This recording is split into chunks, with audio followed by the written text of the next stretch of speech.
Kami persilakan Pak Zulfan. Oke, terima kasih Pak Fasli. Assalamualaikum warahmatullahi wabarakatuh. Waalaikumsalam warahmatullahi wabarakatuh. Ini bagian saya ini kelihatannya setengah membungkus ini, karena sudah babak akhir. Ada 4 poin yang ingin saya sampaikan Pak Fasli dan Bapak-bapak, Ibu-ibu sekalian.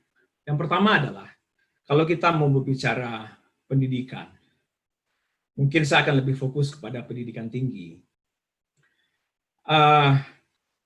Mungkin kita lebih banyak berbicara berdasarkan romantisme. Romantisme itu lebih menunjukkan kepada ketidakmampuan menggapai sesuatu yang dulu pernah dicapai.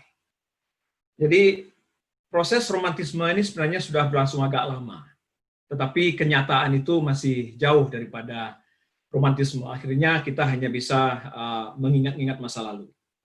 Lalu ada 3 jargon yang sering dikemukakan, yaitu pertama adalah BSSBK, yang kedua adalah surau, dan yang ketiga adalah merantau.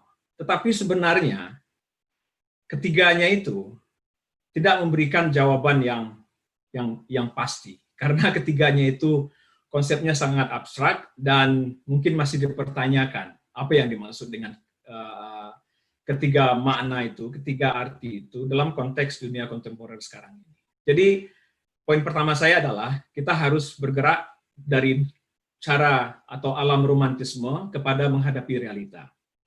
Mengenai realita itu sudah disampaikan oleh Pak Edi Utama tadi, disampaikan oleh Pak Azumadi Azra.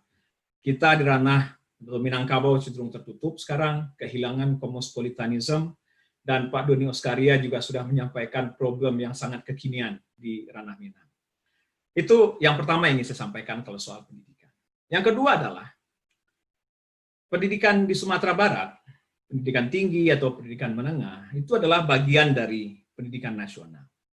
Jadi mau tidak mau, ukuran-ukuran nasional itu harus dipakai. Sumatera Barat itu bagian dari pendidikan nasional, dan Indonesia itu nasional itu bagian dari dunia. Akhirnya juga standar-standar dunia itu harus dipakai. Mau tidak mau, Sumatera Barat, pendidikan di Sumatera Barat harus berhadapan dengan semua itu. Kita tidak bisa memasukkan kepala ke pasir, sementara seperti burung onta, lari dari kenyataan. Nah, itu poin kedua yang ingin saya sampaikan. Mungkin nada saya ini agak tidak begitu optimis, seperti banyak nada-nada optimis yang tadi itu, tapi mungkin saya bisa memberikan counterbalance yang dari sisi yang agak pesimis.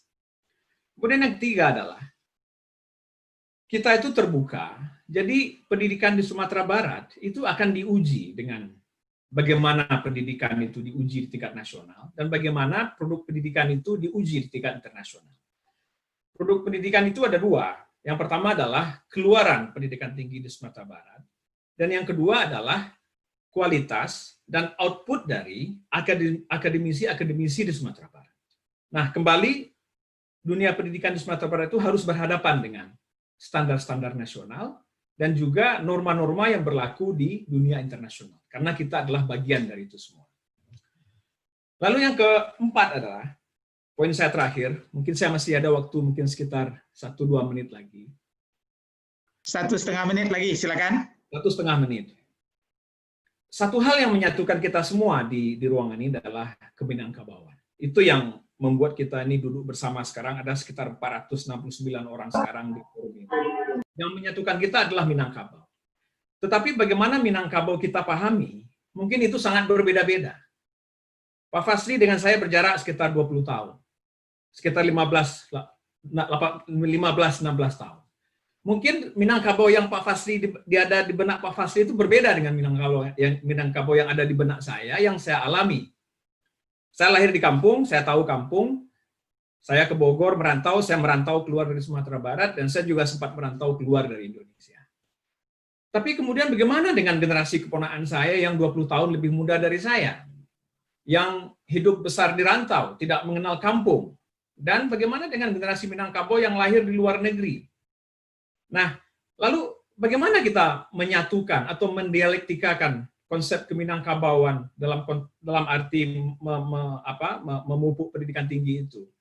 Ada satu hal yang terfikirkan oleh saya.